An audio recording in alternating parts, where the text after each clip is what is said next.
Les aventures de Samuel Winston, le complot, chapitre 12.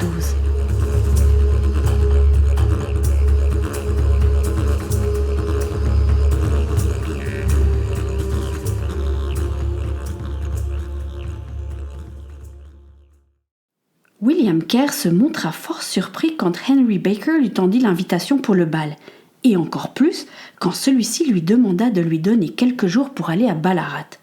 Ils étaient assis dans le bureau du rédacteur en chef, chacun devant une tasse de thé fumante. « Henry, cette affaire me paraît bien louche. Une enquête sur les chercheurs d'or.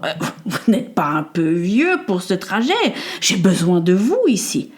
Je me débrouillerai très bien. Depuis que le bruit court que de l'or a été trouvé à Ballarat, tout le monde veut aller tenter sa chance. En tant que journal, nous devons d'être au plus près de l'actualité. » Vous avez raison. Envoyons alors David Templeton à la place. Non, c'est moi qui dois y aller, dit Henry avec détermination. Je suis celui qui a le plus d'expérience. William, pendant toutes ces années, je n'ai rien demandé. Je suis prêt à renoncer à mon salaire durant mon absence. Henry, je ne vous avais jamais vu aussi convaincu. Il plissa les yeux et observa attentivement son collaborateur.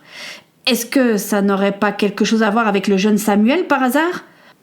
Henry but une gorgée de thé, se racla la gorge. À quoi bon mentir ?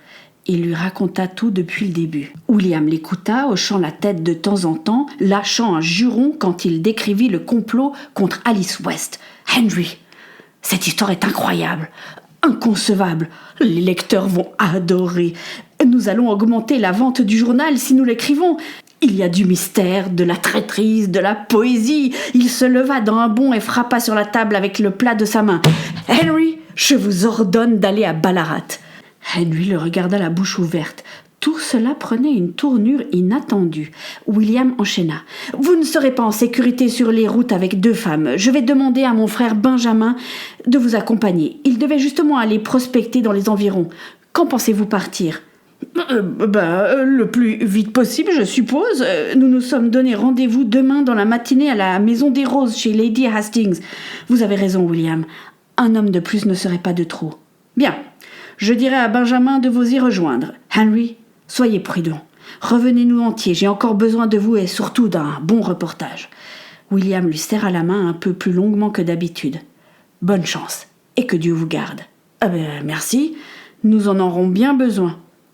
Lorsqu'il sortit du bureau, il aperçut Peter. Il lui donna les derniers détails de l'affaire. « Oh, s'il vous plaît, emmenez-moi avec vous. Je me ferai tout petit. Je ne mange pas beaucoup. »« Non, Peter, c'est beaucoup trop dangereux. Tu dois rester pour vendre les journaux. Je te rappelle que tu as été engagé. »« Non, un de mes petits frères va me remplacer, c'est pas un problème. Oh non, s'il vous plaît, monsieur Baker, c'est mon ami qui est là-bas. » supplia Peter.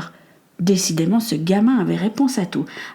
Henry faillit fléchir. « Non, tu restes ici. Je ne peux pas t'emmener. » Les lèvres de Peter se mirent à trembler. « Vous me décevez beaucoup, monsieur Baker. » Il tourna les talons et partit. Le lendemain matin, Miss Alberta se présenta à la pension avec une domestique. Elle écouta Martha lui donner les instructions nécessaires pour son bon fonctionnement. Elle garda un mouchoir pressé contre ses lèvres tout le long de la visite. À la vue de sa chambre, elle faillit s'évanouir. « Oh, quelle pauvreté !» Elle serra les dents et se jura de botter les fesses de Lady Amelia quand elle la retrouverait. Évidemment, elle n'avait pas pu refuser de venir. Elle ne voulait pas avoir la mort d'un enfant sur la conscience. Amelia pouvait se montrer tellement convaincante que c'en était rageant. Les Baker avaient revêtu leurs habits de voyage. Ils pressèrent le pas pour leur rendez-vous chez Lady Amelia. Jack avait monté la garde toute la nuit, non loin de la grande maison. Il vit arriver le couple et il sentit qu'il s'approchait du but. Mademoiselle West allait certainement bientôt se montrer. Son plan fonctionnait à merveille. Les chevaux dans l'écurie étaient prêts. Le personnel de maison avait veillé à attacher de grandes sacoches sur leurs flancs remplies de nourriture et de 3 couvertures en laine. Henry donna de brèves explications sur ce qu'il s'était passé.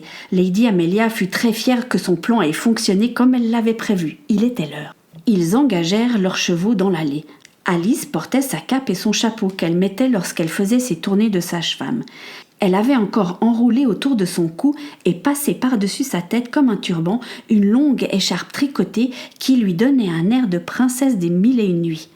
Gustave, le majordome, ouvrit la grille. Jack se glissa dans un coin sombre et observa. Malgré sa tenue, il la reconnut. « Ça y est, je te tiens, ma jolie.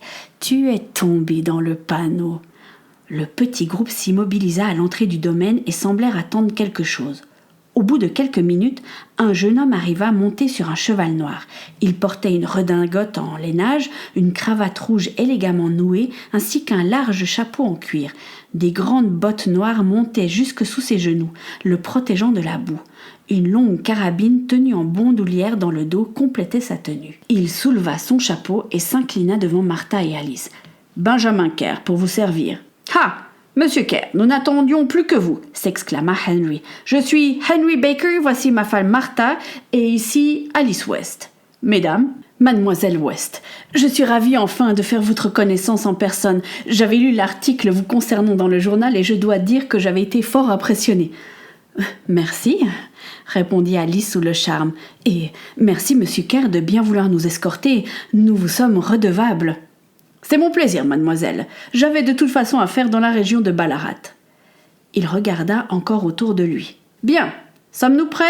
Il ne faut pas tarder à partir. Les routes ne sont pas bonnes en hiver et je ne voudrais pas mettre plus de 2 jours. » Jack n'avait pas bougé de son poste d'observation. Il se rappela la conversation qu'il avait eue avec Edward Callaghan le jour précédent. « Alors Jack, le contrat est rempli, j'espère. »« Non, patron, » marmonna Jack. « Comment ça, non ? Tu te fiches de moi ? Tu m'as dit que c'était qu'une formalité. » C'est qu'il y a eu quelques complications, mais j'ai un plan et je suis certain que cela va fonctionner. Ça va être facile.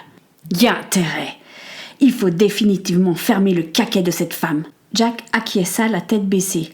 Au fait, patron, selon Arnie, il y a plusieurs gars qui sont morts ou ont disparu à la mine. Il reste que Harry et quelques gamins. Il dit qu'il veut plus de moyens et de gens. Mais de quoi il se plaint celui-là ? Il a déjà un pourcentage sur les ventes de l'or et des futurs terrains. Il voudrait quand même pas que je vienne creuser avec lui. Non, c'est vous le patron. C'est juste que si vous voulez plus d'or, il faudra plus de gars pour exploiter les galeries.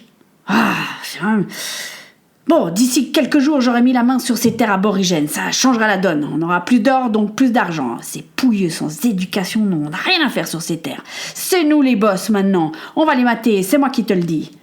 Jack n'était plus si sûr de la simplicité de son plan. Si cet homme à la carabine accompagnait Alice West, cela lui compliquerait la tâche. Il lui faudrait agir de nuit.